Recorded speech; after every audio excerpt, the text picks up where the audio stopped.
What are the forgotten tools of tradecraft? Which objects might unlock the hidden history of espionage? I'm Alice Loxton, and this is a history of the world in spy objects from Spyscape Studios.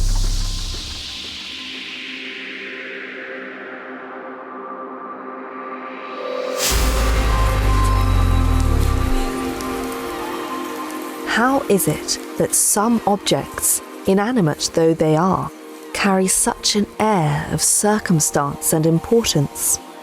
The item you are about to handle is long since detached from any owner or purpose, and yet it still demands to be respected. It's a red leather Asprey's case, and it looks like a sort of pretty well cared for and treasured folio with rather ornate, I would say, Art Deco initials on the clasp, the initials KP. And there you have the only clue as to this red leather case's original owner. It's not much to go on, but those two little letters loom rather large in espionage history for those who know. KP stands for Kim Philby. Yeah, that's all it could possibly stand for, I think. Kim Philby is a man who scarcely needs introduction, but will offer you one anyway. Kim Philby is a traitor. There's a man who was recruited by Russian intelligence services and then inserted himself into the British intelligence apparatus and rose through the ranks of the Special Intelligence Service until he was unmasked as a traitor and had to do a runner from Beirut to Russia. As a member of the notorious Cambridge 5 spy ring, Kim Philby was active through the latter part of the 1930s, the duration of the Second World War, and the advent of the Cold War, during which time he became one of the Soviet Union's most treasured assets, passing along the closest guarded secrets of the British intelligence services. As such, he was a man well acquainted with putting a particular version of himself forwards and keeping other aspects of his character well under wraps. It's interesting, in fact, these initials being KP, because his real name was Harold Adrian Russell Philby, so you would have thought he would have been HARP or HAP or something, but anyway, KP, Kim Philby. And the man who will be guiding you through this particular entry to the archives? My name is Alexander Cary. I'm a television writer and producer. As you'll soon discover, he's better placed than most to give you some insight into the enigma that is Kim Philby. Funnily enough, my relationship goes back a little while to when I was a schoolboy, really. I went to Westminster School in London, which is the same school he went to, so his shadow loomed quite large over the school. Despite all the other illustrious alums of that school, his shadow was fairly long, and I've always been intrigued by him. I've been intrigued by Cold War ever since I was a child, and intrigued by the themes or the subjects of loyalty and ideology and belief. So he's been lurking around as one of the more interesting people to have graduated from the same school I went to. An adolescent fascination crystallized into something more substantial when Alexander Cary found himself writing about spies in a professional capacity for the hit espionage thriller Homeland. He really came back into sort of close to front of mind when I was writing on Homeland, and we would do a lot of research and reading up on the minds of spies and the psychology of traitors and spies and patriots and all kinds of other people. If you're interested in espionage, you're going to hit on Philby at some point. And then I started reading Ben McIntyre's books at about that time. And I think A Spy Among Friends was the second or third of his books that I read. I was always fascinated by it.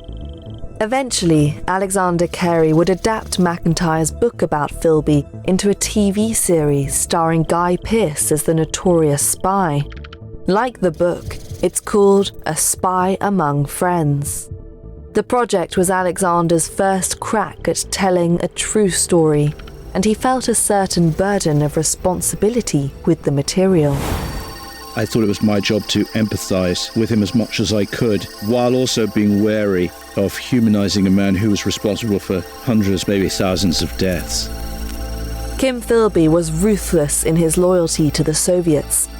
He is believed to be personally responsible for the failure of Operation Valuable, a joint MI6 and CIA mission to drop Albanian expatriates behind enemy lines during the early days of the Cold War.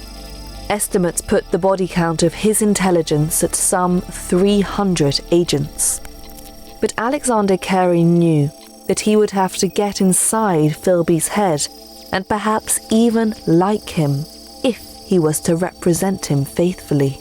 The main thing I liked about him, first of all, he's a classic. I'm someone who's always been attracted to the people who are anti-authority, anti-establishment to a certain extent. You know, those people are always more interesting and appealing. So there's that. But I first really began to feel that there was an access point into empathizing with him when I started to understand what he did in Austria.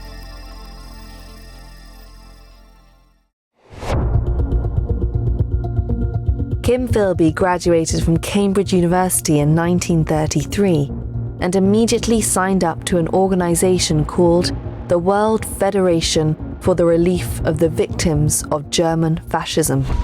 He went to Austria as a 21-year-old and fell in love, but also what worked for, I suppose, what can be described as partisan resistance to the fascist and anti-Semitic regime of the time, and he helped communists and Jews escape. And I began to think that I understood him a little bit there. I think that what happened in Vienna and what he did in Vienna, what he saw and felt in Vienna defined him to a certain extent. And that's when I began to understand how he could keep going. It's in Vienna that Kim Philby's beliefs calcified. Cary didn't have to agree with his ideology to understand where it came from. I also think that men in this world, generally speaking, men are always seeking defining moments in their lives, usually when they're quite young, which is responsible for a lot of good men doing good things, but also for a lot of other stuff. It's why people can be radicalized. It all seems to happen in roughly the same neighborhood age-wise. It certainly did for me as well. I was in the army for that same period of my life, and I'm sure that certain things I saw and did defined me. As you are no doubt beginning to understand, Cary has devoted much of his talent and his time to understanding what made one of the world's most notorious traitors tick, which is why the red leather portfolio that sits before him is so valuable. I think the most striking thing when in opening it is finding these typed sheets of text for some sort of memoir. Inside the folio, 100 or so typed pages with handwritten edit notes in the margin. Those pages attempt to tell the story of Philby's early life and his recruitment to the KGB. But that's a story Cary's heard before. It's the tone of the writing that intrigues him most. These pages deal with his psychological state as much as anything else. I'm less interested in living with Granny in Camberley and all the rest of it, but I am interested in his sense of class and the British class. And these are the days before everybody mock-kneed themselves up. And this is a guy who was sort of proudly of a certain type in England, which is so weird because he did everything he could to destroy them. These pages, discovered by Philby's widow after his death in exile in the late 80s, were very likely written towards the end of his life. They offer an intriguing glimpse into how the man saw himself well into old age. The fact that it's typed would suggest to me that he thought that people were going to want to read this. And it feels like he wanted people to, I think, probably remember him in a certain way, in a certain English way, actually. It's an interesting document, and it's interesting tonally as well, because it feels very British. And I think that Philby always held on to his Britishness, which is, to be honest, that ridiculous Asprey's case is part of the posh British thing that he probably didn't want to let go of. Ultimately, to flick through these pages is to become acquainted with the contradiction that lies at Kim Philby's core. It tells me what I've always believed, and it's really not an original thought on my part. It's a Ben McIntyre thought, which was he was quite proud to be a communist, but he never wanted to be a Russian. And the only way that he could ever have been a communist was to have been a spy and to have availed himself of the various luxuries of middle-class, upper-middle-class Britishness. And this, to me, is a sort of symbol of that, a dramatic symbol of that. So potent a symbol, in fact, that Cary wishes he'd got his hands on this object earlier, before he'd written Kim Philby's story for the screen. If I had known about this thing, this Red Asprey's case, I would have for sure used this in the television show as just a character detail. Because it's details like this that provide weight and substance to the lurking shadow of Kim Philby. Whatever you might think of him, you should resist any urge to consider him solely as some beguiling character out of a spy novel. Philby was as real as the cracked red leather on the case in Cary's hands and the yellowing pages it contains. I think that there is a temptation to think that everything Philby did and said was bullshit, was just a lie, was just an act. And I think this isn't an act. A lot of this isn't an act. His memories of Camberley, his memories of Britain, his sense of nostalgia and his sense of amusement. And what that does for me is it gives you a more layered, nuanced understanding of a human being rather than somebody who's easily categorized into just the villain role. And the whole purpose of my exploration of his character in the show I did was to try and find the human being. So perhaps we could understand him a little bit. Doesn't mean we have to sympathize, but understand him as a human being. And I think that's important.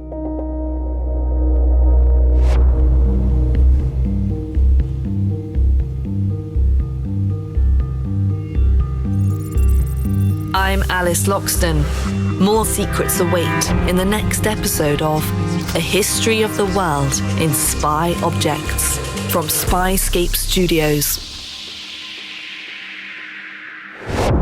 Explore the collection on spyscape.com/spy objects. If you like this podcast, please give it a 5-star rating or leave a review. Ratings and reviews help other people discover the series and help us bring you more episodes like this one.